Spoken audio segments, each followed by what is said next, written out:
ಸಿಜೆರಾಯ್ ಅವರು ಕೂಡ ಆತ್ಮಹತ್ಯೆಗೆ ಶರಣಾಗಿರ್ತಕ್ಕಂಥದ್ದು. ಈ ಸುದ್ದಿ ಕೇಳಿ ತಮಗೆ ಎಷ್ಟು ಬೇಜಾರಾಗಿದೆ? ನಿನ್ನೆ ಆ ಸುದ್ದಿ ಕೇಳಿ ಭಾಳ ಬೇಜಾರಾಗೈತೆ ರೀ.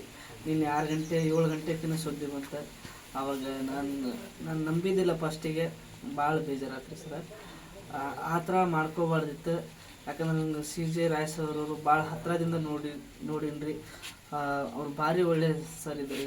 ನಾನು ಸರಿಗಂಪ ಇದ್ದಾಗ ರನ್ನರ್ ಆದಾಗ ಫ್ಲ್ಯಾಟ್ ಕೊಡ್ತೀನಿ ಅಂತೇಳಿ ನನಗೆಲ್ಲ ಸಹಾಯ ಮಾಡಿದರು. ಮತ್ತು ಬಿಗ್ ಬಾಸ್ ಮನಿ ಗೆದ್ದಾಗ ಮತ್ತು 50 ಲಕ್ಷ ರೂಪಾಯಿ ಸಹಾಯ ಮಾಡ್ಯಾರ.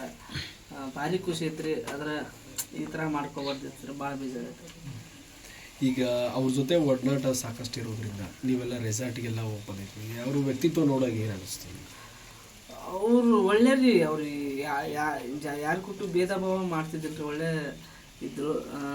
ರೆಸಾರ್ಟಿಗೆ ಕರ್ಕೊಂಡೋಗಿ ಒಂದಿನ ಅಡ್ಡಾಡಿಸಿ ಆಟ ಆಡಿ ಕ್ರಿಕೆಟ್ ಆಡಿ ಪೂರ್ತಿ ಅವ್ರ ಸ್ವಿಮ್ಮಿಂಗ್ ಪೂಲ್ ಅದು ಹಿಂಗೆ ಕೋಲಿಲೆ ಹೊಡಿತಾರಲ್ಲ ಬೆಳೆಯವ ಅವೆಲ್ಲ ಆಟ ಆಡಿ ಮತ್ತು ಅವ್ರದ್ದು ದೊಡ್ಡ ಗಾಡಿಯಾಗ ನನ್ನ ಕುಂದಿರಿಸಿ ಒಂದು ರೌಂಡ್ ಅಡ್ಡಾಡಿಸಿ ಭಾರಿ ಇಷ್ಟಪಡ್ತಿದ್ರಿ. ಮತ್ತು ನಮ್ಮ ಹಳ್ಳಿಗೆ ಬರ್ಬೇಕನ್ನೋದು ಭಾರಿ ಆಸೆ ಐತ್ರಿ.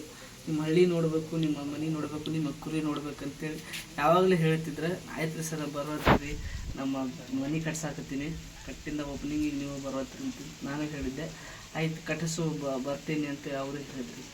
ಲಾಸ್ಟ್ ಟೈಮು ನೀವು ಮತ್ತು ನಿಮ್ಮ ತಂಗಿ ಇಬ್ಬರು ಕೂಡ ವೇದಿಕೆಯಲ್ಲಿ ಬಡತನದ ಮನೆಯೊಳಗೆ ಹೆಣ್ಣು ಹುಟ್ಟಬಾರ್ದನ್ನು ಹಾಡನ್ನು ಆಡಿದ್ರಿ. ಅವಾಗಲೂ ಕೂಡ ಅವರು ನಿಮ್ಮ ತಂಗಿಗೆ ಸಹಾಯವನ್ನು ಮಾಡಿದ್ರಂತೆ. ಹೌದು ರೀ. ಆ ಹಾಡು ಆಡ್ಬೇಕಾದ್ರೆ ಸರು ಅಲ್ಲಿ ಬಂದಾಗ ಈ ಹಾಡು ಹೇಳಿದಾಗ ನಮ್ಮ ತಂಗಿಗೆ ಓದಾಕ 50,000 ರೂಪಾಯಿ ಕೊಟ್ಟರು. ಮತ್ತು ನಮ್ಮ ತಂಗಿ ಡಿಗ್ರಿ ಮುಗಿದಿಂದಾಗ ನೌಕರಿ ಕೊಡ್ತೀವಿ ಅಂತ ಅಂದಿದ್ರು. ಅವರು ನೌಕರಿ ಕೊಡಕ್ಕೆ ಮತ್ತು ಕರೆದ್ರು, ನಾವು ಕಳಿಸ್ಲಿಲ್ಲ.